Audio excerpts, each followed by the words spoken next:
Yeah, you need something independently verifiable, something you can actually show to somebody. Because the bottom line is that people in every culture on the planet have these sorts of experiences.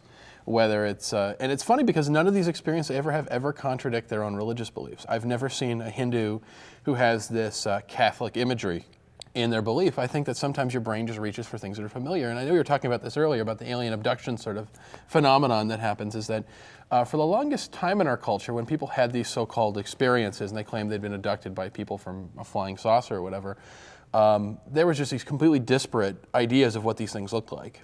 They'd be tall, they'd be short, they'd be green, they'd be pink, they'd be any number of things.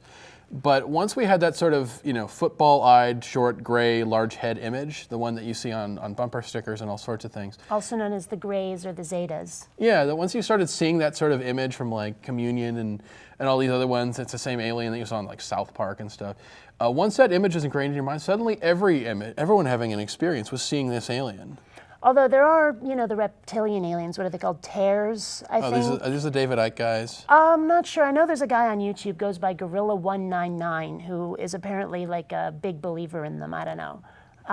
But you hear about them left and right. But for the most part, it is the Whitley Strieber kind of, anal probing, abducting aliens with the big eyes and like we were saying, the really thin bodies, kind of creepy looking, very silent, I kind of see this with the near-death experiences too, is that there's this kind of disparate ideas of what actually is happening, but everyone in a culture seems to see pretty much the exact thing they expect to see.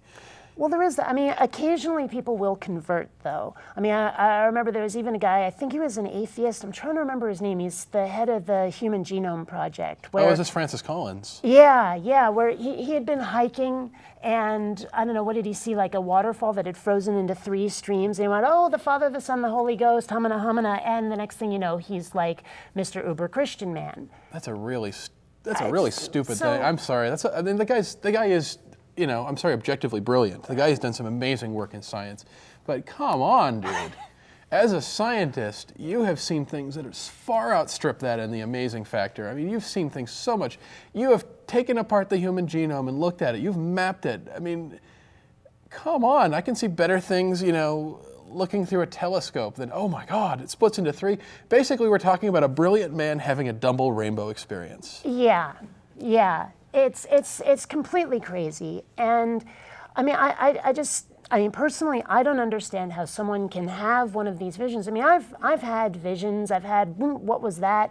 I've had like what might be UFO experiences. But since I was not able to verify them later, since I had no real evidence that it came from anywhere outside my own head, what could I do but at least go into wait and see mode? If I don't write them off completely, I'm like, well, I don't know exactly what happened there, so I'll wait until more evidence comes in. But you get a lot of religious people who are just like, no. I know exactly what happened, and it's awesome, and I'm basing my whole life around it. And you're like, sometimes they get really specific about what it is, too. Yeah, where it's not only that, it's their specific strain of Christianity or Islam or whatever. This just verifies everything they know. To have somebody actually change their mind is an incredibly rare thing. I've never actually heard of somebody having a disparate experience with that. Again, if you see it up on there, the phone number is 206-421-5658. We do take calls. It looks like we got one right now. Aaron in Seattle, what are you doing tonight? Hey, enjoy the show. Oh. Merciful Zeus. Okay, I know that experience didn't just happen in my head. I'm sorry, Aaron. Can you try that again?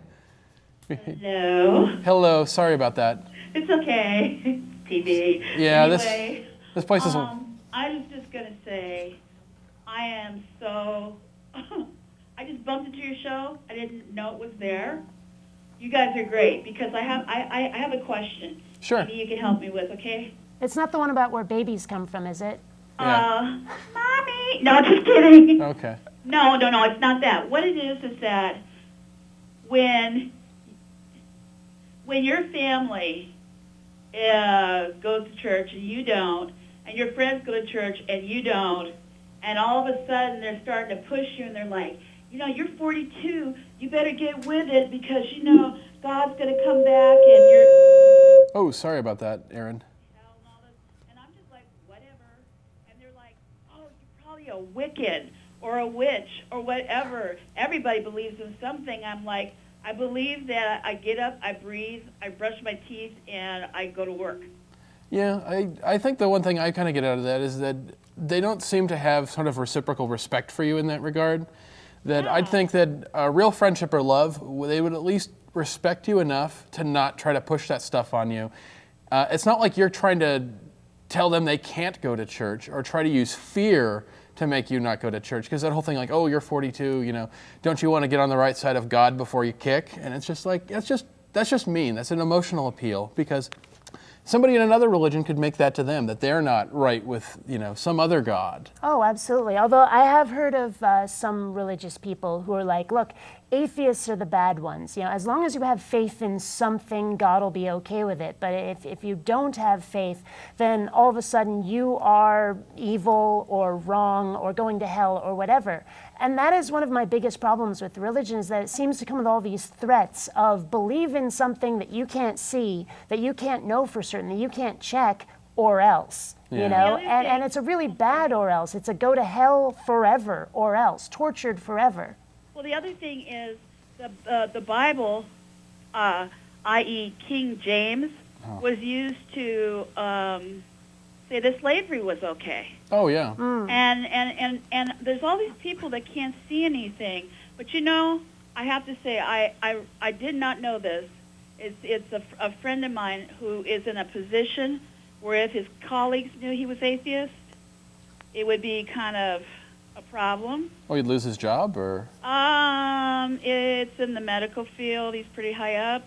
But he told me he was atheist, and it was like I took this big sigh of relief, and I thought, that's why for the last 10 years I feel that one-to-one trust with him, and I could say anything to him, and I'm never judged. And he doesn't look at the fact that, you know, I'm half Irish and half quote-unquote black, whatever that is. You know, I don't get judged. Mm-hmm. And it's wonderful. And the thing is, I don't hear, you know, what happened in church. But I will say one thing, I'll let you go, because I know somebody else probably wants to get in there. That my brother started going to a church, and all he talks about is who wore what, who wasn't there, whose marriage is broken up. I'm like, it's a social club. Yeah. You know, so, but anyway, I am so thankful, and I did run across on the internet, it was an atheist site, Mm-hmm. and I was like, look at all the good works that, I'm looking at the Christians, how much they hate. I mean, really, not all of them, I guess, but Oh, no, just but everything. enough.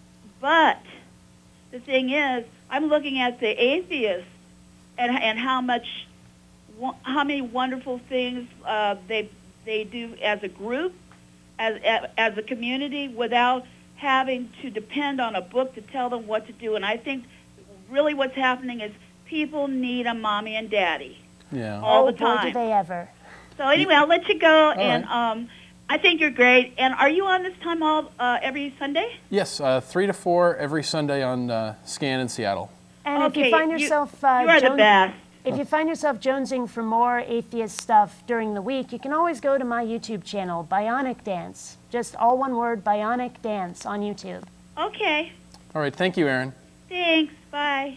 Yeah, it's weird, because you hear that a lot. Atheists get this probably more than any one thing from a lot of theists, which is that we're incapable of morality, that you need this sort of hard set of rules sort of imposed on you from somebody else to tell you what's right and wrong, that we're not capable of intuiting this ourselves. And, you know, I'm of the opinion that right and wrong actually don't exist, that all we have is opinion. And there's hurts and doesn't hurt, and there's with permission and without permission. And those are really the important factors. Because if you try to say, no, this is objectively wrong, it's always wrong, it doesn't matter, you know, even if there was no human alive to have an opinion, this would still be wrong.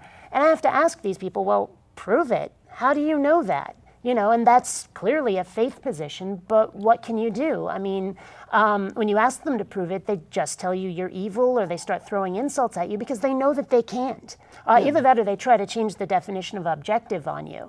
And, you know, I've had this argument so many times, and after a while it gets really, really old. Yeah, it's weird, because I always thought, what is the what is the biggest piece of evidence that I could throw out to say that our morality doesn't come from these books, that isn't these books? And I'd say religious moderates is what I always like to say. That's the biggest piece of evidence, that clearly people don't actually follow every one of these rules. They don't follow them. I mean, even Fred Phelps, who's just so cuckoo for Cocoa Puffs, that he's following a lot of stuff that even a lot of fundamentalist conservatives don't follow. But if you really look at what Fred Phelps, he's that ass clown who likes to protest funerals and stuff like that.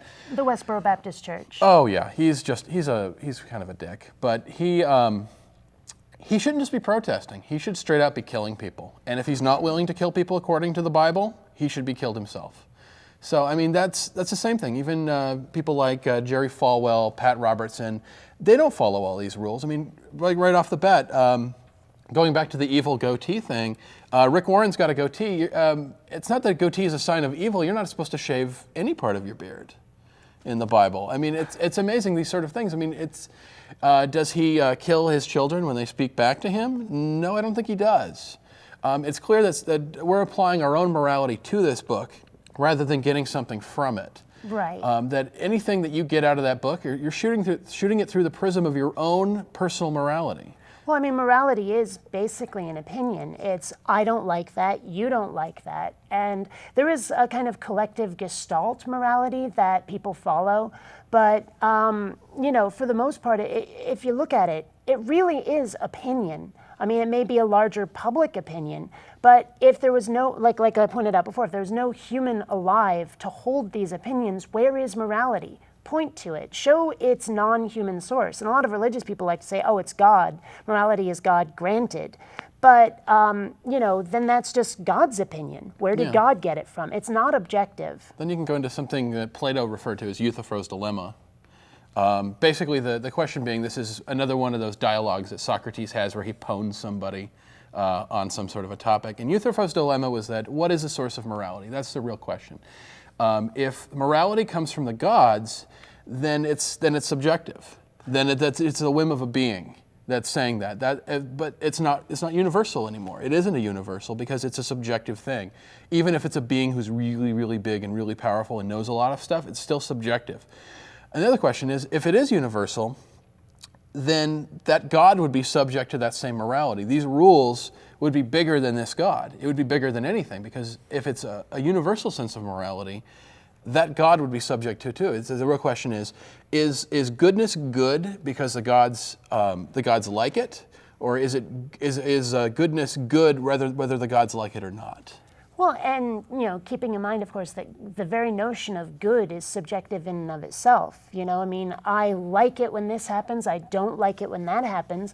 Well, okay, why not? Well, because it makes me feel good or it makes me feel bad. It has nothing to do with the outside world. It has everything to do with you. Yeah. And so what I want to know is, how do we know that God's morality is good? How do we know that the God is benevolent?